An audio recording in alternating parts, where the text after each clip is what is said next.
then we have lies every day coming in our mind, people who discourage us. You know the people that you have in your life who, no matter how good of a day you're having, they'll bring you down. Or no matter how bad of a day you're having, they'll bring you even lower. You know what I'm talking about? Think of the 3 biggest discouragers in your life. They're not your biggest discouragers. You are. You are. It only takes 3 seconds for me to tell you something discouraging. But then, you may never forget my words.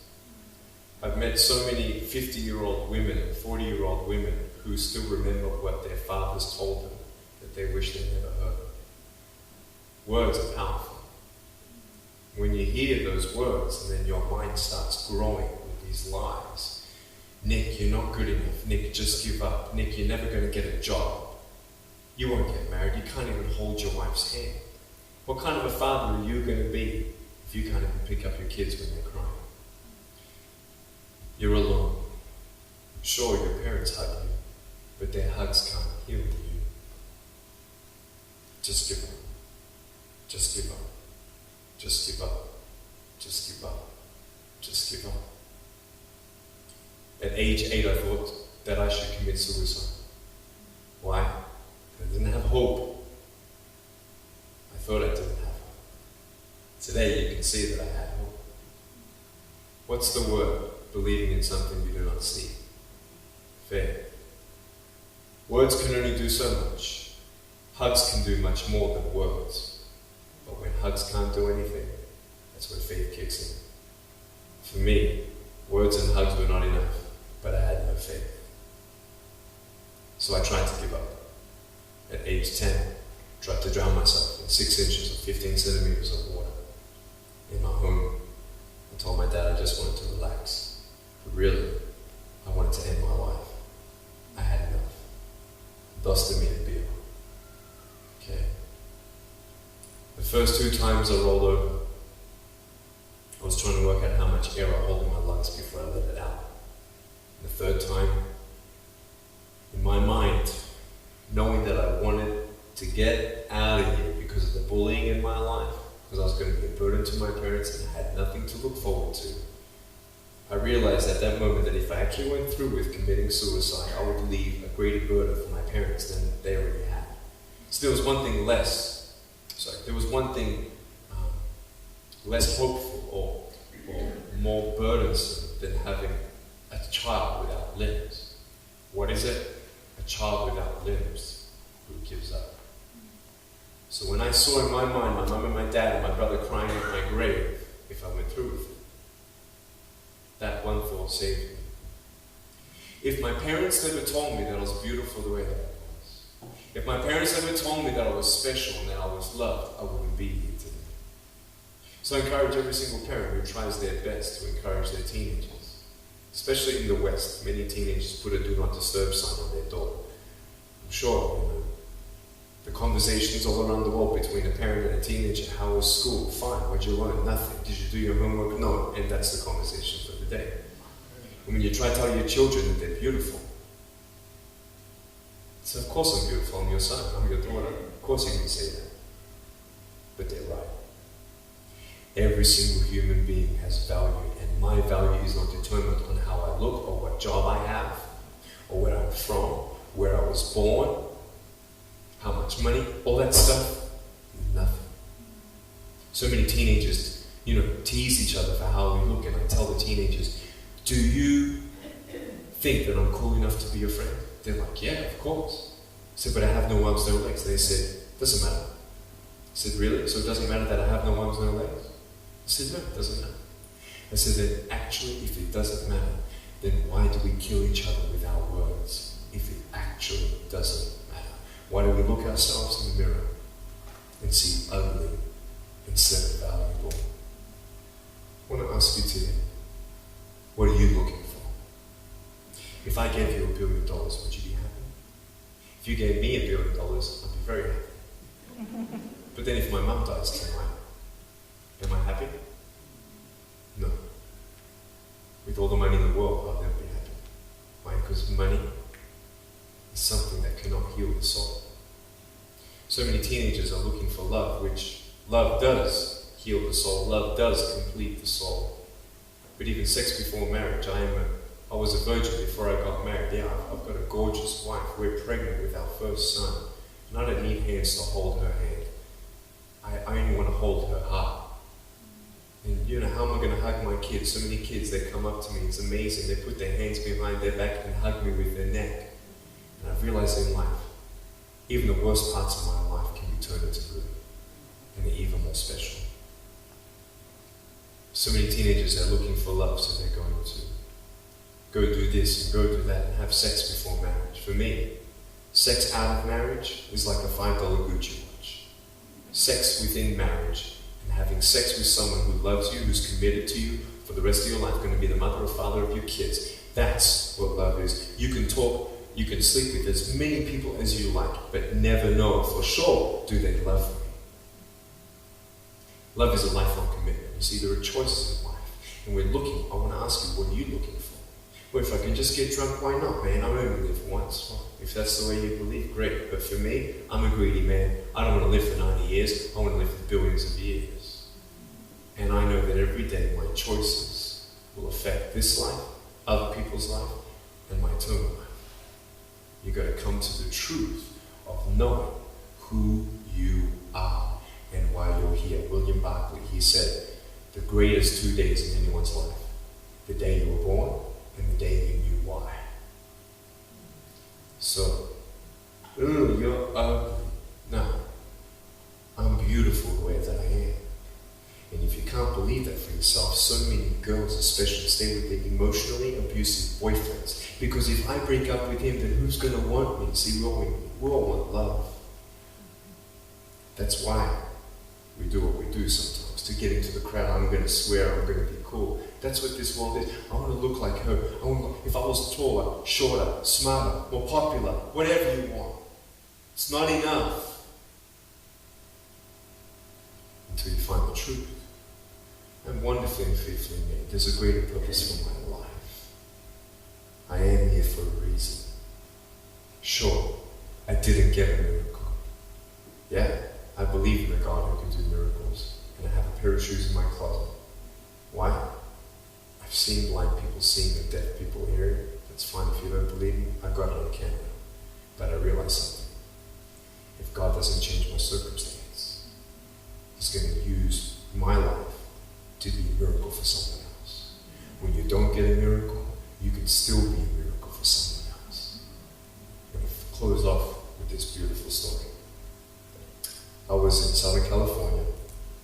I have two organizations. I have a non-profit organization and I have a for-profit. I probably spoke between years 2007 and 2010, 1,000 times, 600 flights. And I've spoken to 4.5 million people face to face. And in the last 48 hours here in Serbia, we've reached 5 million through media.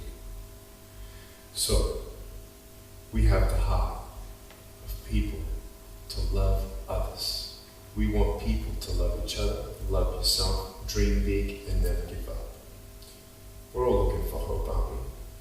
What are you looking for? Money, drugs, sex, alcohol, pornography, fame, fortune never satisfies. It's never enough. But I've come to a peace. So check this out. When I'm 24 years old, 5-6 years ago, I was in California. And I never met anybody else like me. When I was 10 years old, I wish I would have met somebody like me. Never did. Didn't get that miracle. But at 24, in California, I saw a little boy with no arms and no legs, 19 months old, just like me. I knew he was going to be bullied. I knew he was going to go through depression. I knew he would feel alone. I knew that he would get worried if he's ever going to have a girlfriend, and so on and so on. I got the father to bring him up on stage in front of 2,000 people. And everyone was crying. And it was a materialization of when you don't get a miracle, you can be a miracle for someone else. I am not a superhero. I go through ups and downs. So do you. But take one day at a time. And if you haven't found that peace of and where you're going when you're not here. For me, I want you to know that's how I've overcome. I don't have any walls. My book's called Life Without Limits, and what will be, will be. I've acted in a short film, 30 awards. I got Best Actor in a Short Film. I've done my own music video. I've written 2 books. First book, 30 languages, 800,000 copies. I'm 29, and we know 1 billion people know who I am. Not to bring up my pride or my name or my status. Trust me, I'm just like you. But I hope you are inspired to know that if I can dream big, then so can you. There are no walls. Find your peace, and you'll make your walls doors. Thank you so much.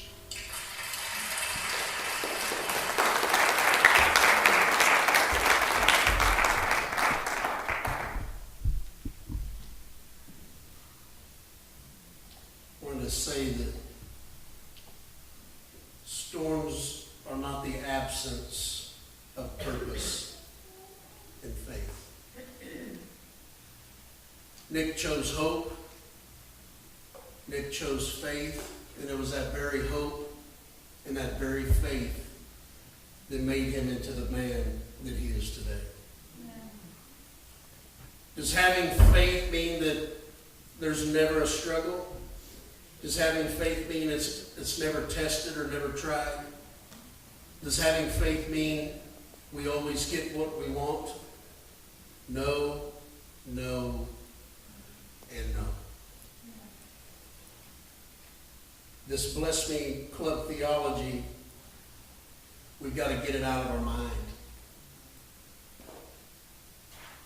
We need to begin in our lives, regardless of where we may be. And that's why that's so inspiring to me, and just like, man, what in the world am I complaining about? You know?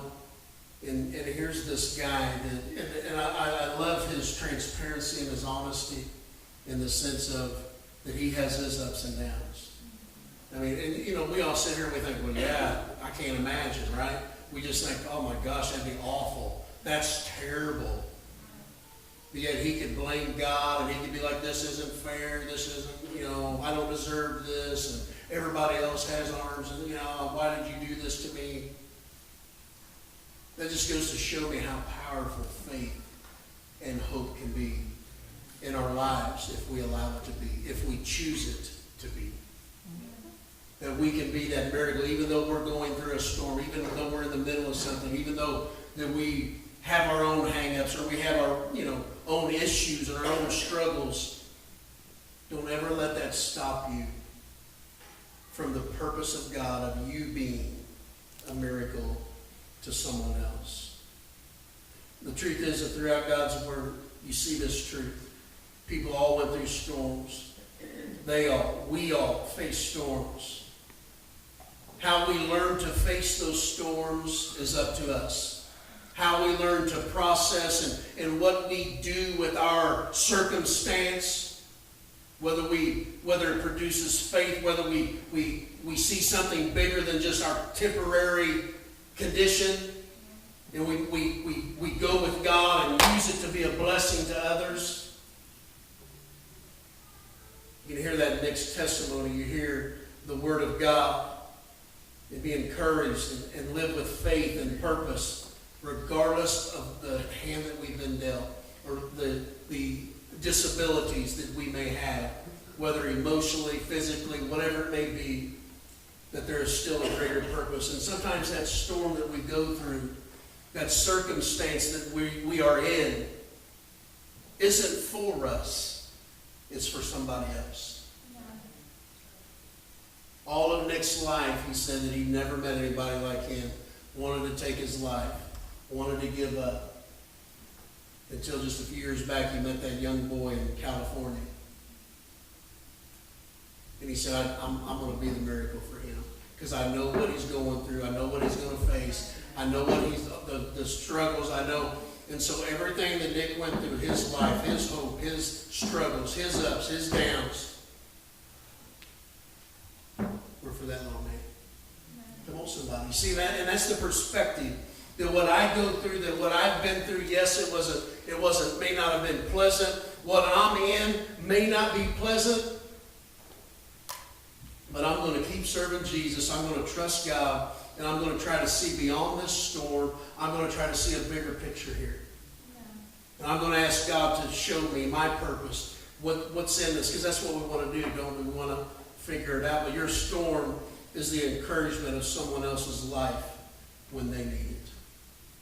I've been through a lot of stuff in my life. A lot of you've been through stuff, man. And I'm not minimizing that and not trying to make light of like, oh, just get over it. No, not at all.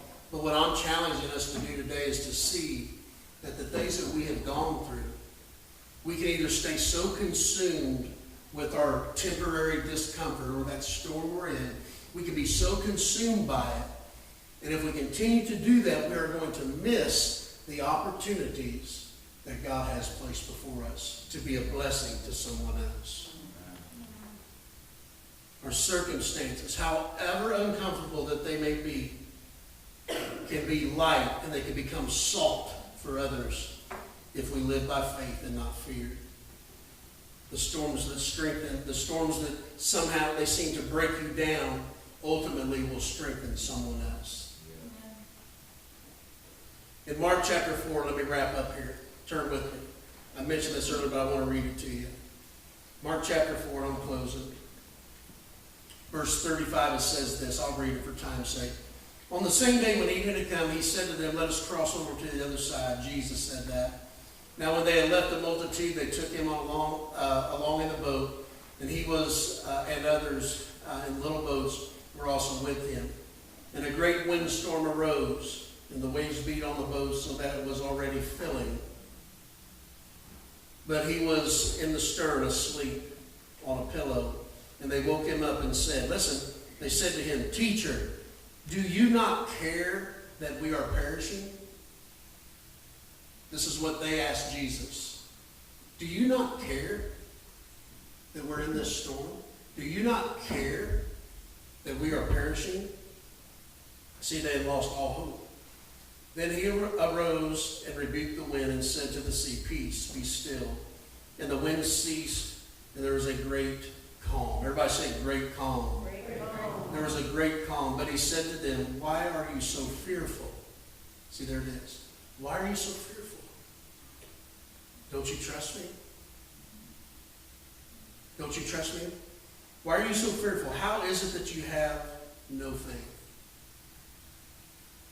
And they feared exceedingly and said to one another, who can this be that even the wind and the sea obey him?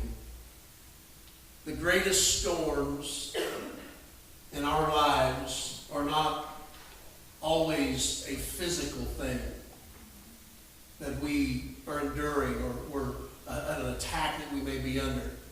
But I believe that many times the greatest storm that needs to be calmed is within us. We get so fearful. He said, why are you fearing? Why are you being fearful? Why are you allowing fear to dictate to you? And so he spoke to the wind, and it said that there was a great calm. And I believe that this morning God wants to bring a great calm, and he can bring a great calm to you. I'm not going to stand up here and promise you that, hey, your storm's over, you're done, oh, it's smooth sailing from here. Because I can't make you that promise. And God's not going to make it either. But this is a promise that he did make. He said, peace I leave with you. You can have peace even in the midst of your storm if your faith is in him.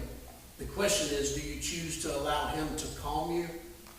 Do you see the bigger picture, that your struggle, that our fight, that our circumstance is serving a greater purpose, maybe down the road? You know, you never know. We never know that what we went through last week, it can help somebody a week from now, a month from now. I would have never known. Most of you heard this story. But a good friend of mine, John Ackright, he's been here and preached a few times. He said to me, when I was going through a bad storm in my life early on, I was was a young Christian, didn't know purpose. I mean, I was just so overwhelmed with the storm I was in. And that's a real thing, right? It's a real storm. It's very emotional. It's fear and worry and stress and all these things. It's very real. And I remember him saying to me that God's going to work this out. God's going to bless you. God's going to use you. God's going to all this stuff. He just kept speaking that. And I remember sitting there thinking, how do you don't know that? You don't know that. How do you know? And then he told me. He said, when I got saved and I committed my life to Jesus, my wife left me. She didn't want no part of living a Christian life. She left him because he got saved and gave his life to Jesus. And he said, I've been where you are. And he said, you hold on to God and you trust him, and he's going to work it all out. See, all those years before John had been through that storm, he didn't ask for it, just like many of us. We don't ask for the storms we're in. We didn't ask for this. He didn't ask for it.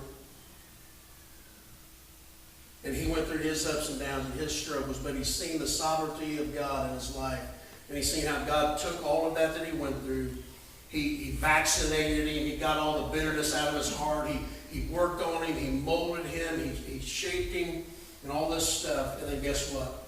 Along came a man named Lance. And because of the storm that John had been through, he helped me and sustained me through mine. Let's stand together this morning.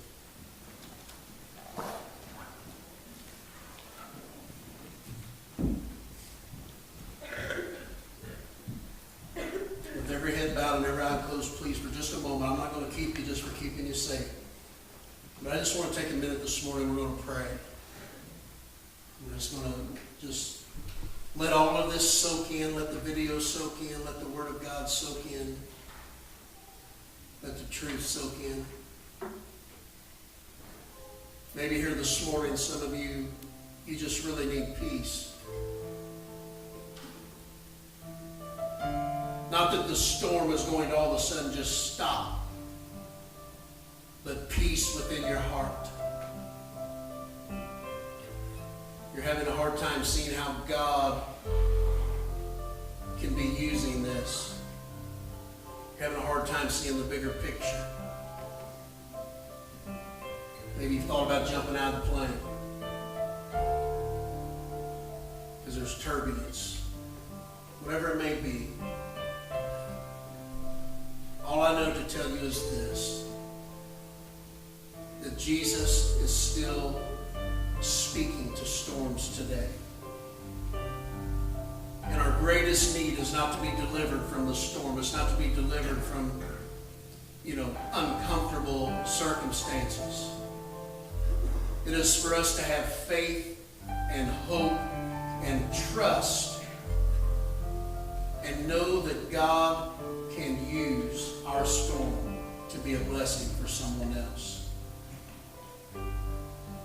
Some of us are filled with resentment and we're just angry and we live in self-pity and woe is me. And I'm not minimizing the storms or the things that any of us have been through. Hear me. But what I'm saying to you this morning is that you can choose to either let God calm you in the midst of it, to vaccinate you, to heal you, to give you hope, and to start that healing process maybe in your own heart or your own mind about that ship crashing all those years ago, about that plane that went down that had all your hopes and your dreams in it. Maybe you're here this morning and quite honestly, you need to start taking responsibility for your actions. Quit blaming everybody else in the system or whatever it may be. And you need to say, it is I am the one in need of prayer. I have sinned. I have done it my way. And it's not working out too good.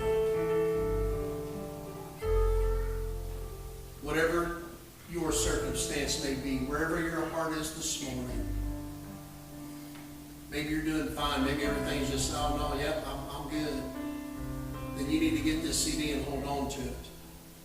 Because storms are going to come.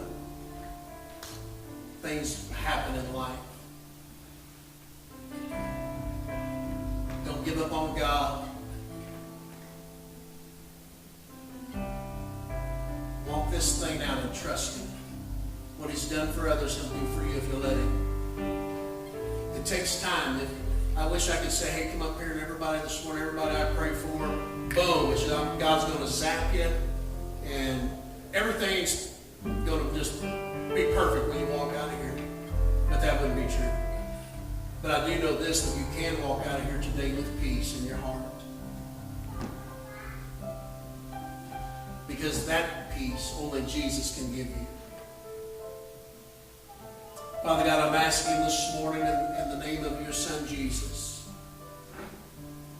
that every person in this room under the sound of my voice, in the hearing of your word this morning, God, I pray that this peace that you offer, this peace that only you can give, God, that we would long for, that we would trust you for. That God, we've been so focused on the storm, we've been so focused on the snake bite, that we're not seeing a greater purpose. God, help us.